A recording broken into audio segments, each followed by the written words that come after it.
आज हमारे शख्सियत के खास कार्यक्रम में मौजूद है चौथमल सामोता जी। इनसे हम बात करेंगे इनकी जो जीवनी रही है, बीजेपी में किस तरह से एक्टिव रहे, किस तरह संघर्ष किया और आज वो जयपुर ग्रामीण से भी कहीं ना कहीं टिकट की मांग कर रहे हैं और लोकसभा चुनाव के लिए कहीं ना कहीं दावेदारी जता रहे हैं। हमसे बात करते हैं। सर, बीजेपी में आप लगभग 45 साल से एक्टिव हैं। कितना क्या संघर्ष रहा पार्टी से जुड़ने का जो आपका विचार आया वो क्यों आया? आप थोड़ा सा अपनी जर्नी के बारे में बताइए। मैं विद्यार्थी जीवन से ही यानी सन 77 से मैं संघ के संपर्क में आया।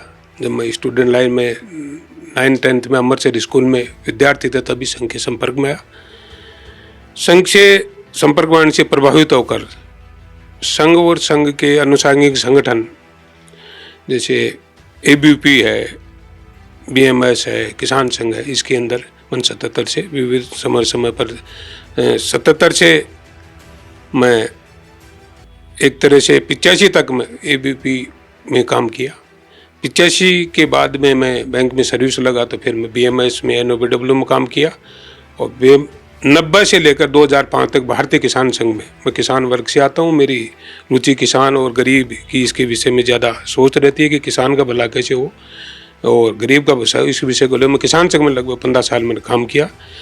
किसानों के बिजली संबंधी समस्या, पृथ्वीराज आंदोलन, ऐसे कई मुद्दों को लेकर मैंने राजस्थान स्तर पर और किसान संघ के अखिल भारतीय अधिवेशन मैंने 1993 में खाटू श्याम जी अखिल भारतीय अधिवेशन किसान संघ का, उसमें पूरी सक्रियता से उस किसान संघ के अखिल भारतीय अधिवेशन सफल बनाने में काम किया।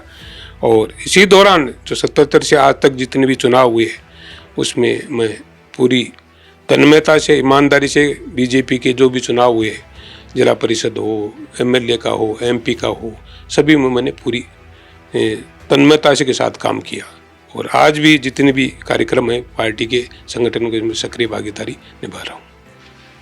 विचारधारा की बात करते हैं। बीजेपी एक हिंदुत्ववादी पार्टी है, हिंदुत्व की विचारधारा को साथ लेकर चलती है। आप भी क्या इसी विचारधारा से प्रभावित होकर पार्टी में आए? बिल्कुल, हिंदुत्व सनातनी संस्कृति हिंदुत्व विचारधारा से और इनकी राष्ट्र सर्वोपरि के ध्येय के साथ जो काम करी है, उसी की राष्ट्र सर्वोपरि की अवधारणा के साथ जो काम करे, उसी से प्रभावित होकर मैं पार्टी और संघ से काम कर रहा हूँ। बीते कुछ वर्षों की बात करें और मौजूदा कुछ वर्षों की बात करें, बीते 10 साल की बात करें और उससे पिछले पुराने वर्षों की बात करें, तो पार्टी ने क्या ऐसे परचम लहराए हैं देश में और जो 70 साल कांग्रेस ने राज किया उसमें अभी क्या अंतर लगता है आपको कि हाँ पार्टी ने आज बड़ा स्टैंड लिया है, कहीं ना कहीं जनता के लिए कार्य हो रहे हैं? आपको लगता है सर? बिल्कुल लगता है। पिछले 10 साल में जो मोदी जी के आने बाद में जो त्वरित निर्णय हुए हैं, धारा 370, राम मंदिर और अलग जो संविधान में पुराने टाइम के बने हुए थे कानून, उनमें इसमें अमेंडमेंट करना, काफ़ी काम किए हैं। रोडों का इंफ्रास्ट्रक्चर है, नदियों से नदी जोड़ने का जो अभियान है, किसान कल्याण के जो किसान सम्मान निधि है, केसीसी डेयरी स्कीम है और एमएसपी जो बड़ा केयर एमएसपी पर खरीद करने के लिए जो अभियान एक तरह से किसान के गरीब के हित में निर्णय ले रही है, उससे हम प्रभावित हैं। और ये काफ़ी उनसे 70 साल के और 10 साल के एक तरह से हमारे 10 साल के कार्यकाल बेहतर है 70 साल के कांग्रेस से। किसानों के आप नेता हैं, किसान वर्ग से भी आते हैं आप, तो आपको लगता है जो अभी हाल ही में जो आंदोलन भी चल रहा है, किसान लगातार सड़कों पर हैं अपनी मांगों को लेकर, एमएसपी की मांग कर रहे हैं, तो इस मांग को कैसे देखते हैं? नहीं, इसी मांग में ये चुनावी स्टैंडा मान सकते हैं। चुनावों के वक्त पर प्रेशर की राजनीति है। आज की तारीख में मोदी जी जो बार मैं देख रहा हूँ पिछले 10 साल में एमएसपी पर लगभग 50% बढ़ोतरी हुई है और पहले 10-10, 20-20 रुपये बढ़े, अब के 100, 200, 500 तक के एमएसपी में और खरीद का तंत्र भी विकसित कर रहे हैं। राजफेड के माध्यम से या नए फेड के माध्यम से खरीद कर रहे हैं और किसानों को सप्ताह भर में एमएसपी खरीद का पेमेंट कर रहे हैं। ये और डीबीटी मेथड से पेमेंट हो रहा है। इसे सही व्यक्तियों के साथ सही काम ईमानदारी से हो रहा है, बीच में भ्रष्टाचार खत्म हो रहा है। तो मोदी जी सरकार किसानों के भी अच्छा हो रहा है, काम कर रही है। ये एक तरह से मैं सोचता हूँ ये चुनावी सोच के साथ आंदोलन कर रहे हैं, जो ठीक नहीं है। सर, अभी हाल ही में आपकी सरकार बनी है, प्रदेश में बीजेपी सरकार बनी है। कई ऐसे बड़े फैसले हैं जो सरकार बनते ले लिए कि जिनमें 13 जिलों की ईआरसीपी की मांग थी, साथ ही सीकर जो इलाके थे वहाँ पर यमुना का पानी लाने की, इनको आप किस तरह के देखते हैं कि जो लंबित मांगे थी वो आज सरकार ने पूरी कर दी है, कार्य हो रहे हैं, और आपको लगता है कि जिन वादों के साथ सरकार आई थी अपनी सत्ता में बीजेपी आपकी, तो उसको समय पर पूरा हो जाएगा? बिल्कुल, जिस मनोयोग के साथ और डबल इंजन की सरकार तुरंत 20 दिन के अंदर दोनों बड़े मुद्दे थे, और किसानों या राजस्थान का एक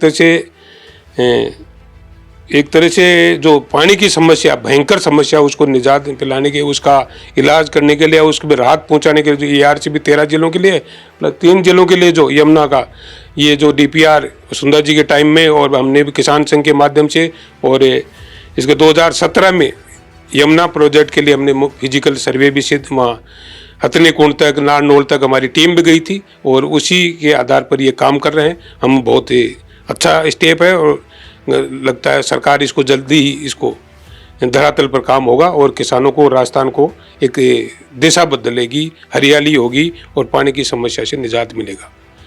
पानी की समस्या से निजात मिलेगा, लेकिन अभी कुछ कांग्रेस के भी कुछ नेता हैं वो कहीं ना कहीं इस पे भी सवाल उठा रहे हैं, ईआरसीपी को लेकर भी। उसको लेकर आपको क्या सोचते हैं कि आखिरकार मांग तो पूरी हुई, लेकिन अब कांग्रेस को क्या परेशानी है जिसकी वजह से इस योजना पर भी सवाल उठा रहे हैं? नहीं, ऐसा कुछ नहीं है। तो विपक्ष का एक तरह से मुद्दा नहीं है, तो मुद्दा विहीन कार्यक्रम है, इसमें चलता रहता है। हमें कोई शंका नहीं है, पूर्ण विश्वास है जल्दी ही ये 17-18 जिलों में पानी की समस्या हल होगी, और ये दोनों प्रोजेक्ट शीघ्र ही पूरे लगभग 5-4 साल में पूरे हो जाएंगे, और मेरा राजस्थान हरा भरा बनेगा।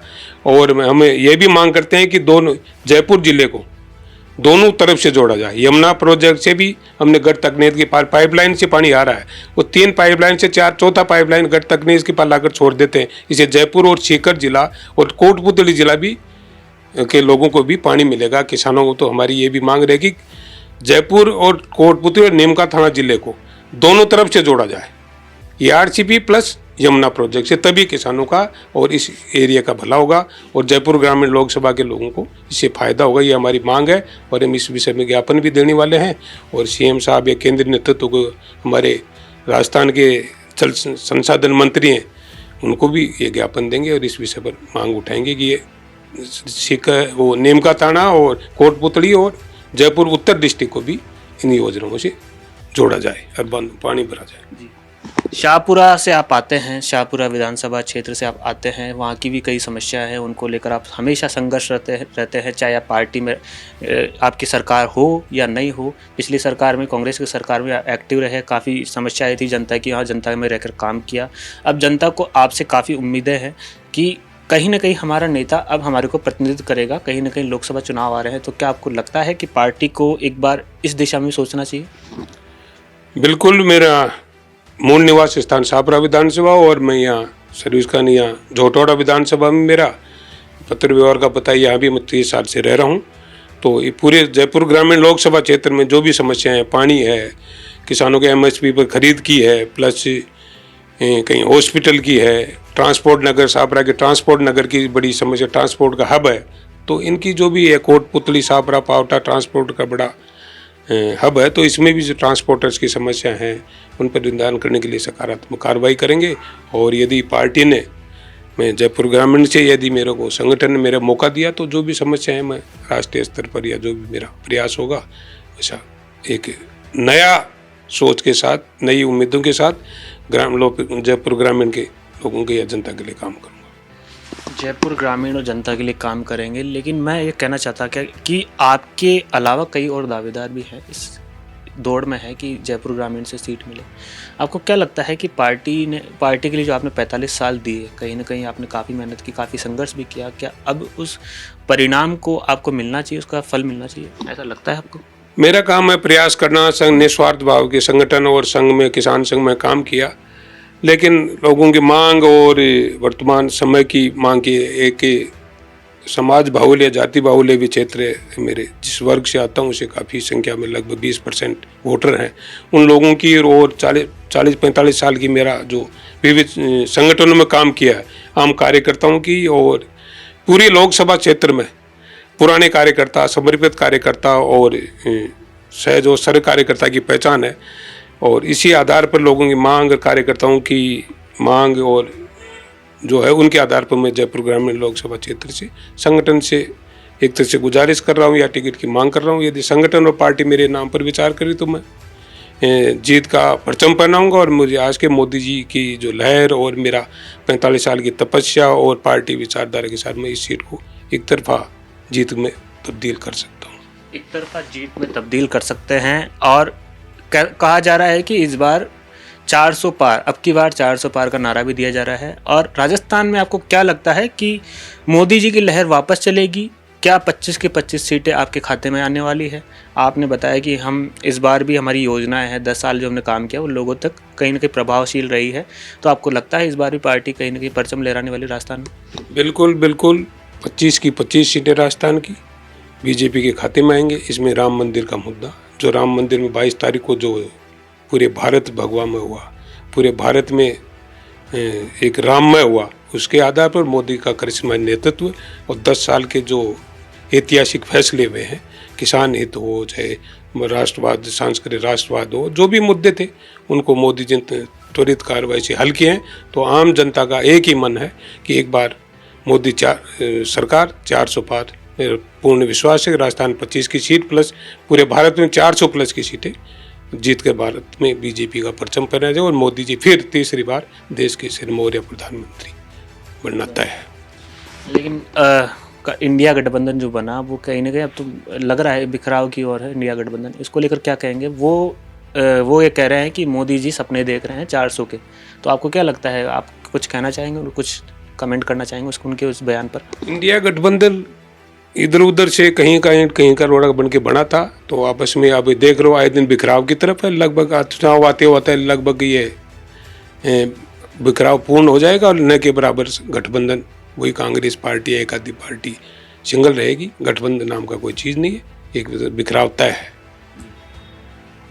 तो ये थे हमारे साथ चौथमल सामोता जी। इन्होंने बताया कि किस तरह से वो अपनी जो प्रदेश की सरकार है वो कार्य कर रही है और बीते 10 साल में जिस तरीके से मोदी सरकार ने कार्य किया वो भी काफ़ी सराहनीय है। आज उन्हीं की तर्ज पर आज पूरा देश मोदी सरकार को वापस लाने की तैयारी कर रहा है। इनका यह कहना है कि इस बार जो 400 पार का नारा दिया गया है वो कहीं ना कहीं साबित होगा, सही साबित होगा और इस बार भी पार्टी पीएम मोदी के नेतृत्व में ही दोबारा सरकार बनाएगी और देश में एक विकास की लहर दोबारा से शुरू होगी। कैमरा पर्सन वीनू के साथ मैं हेमंत शर्मा, जयपुर।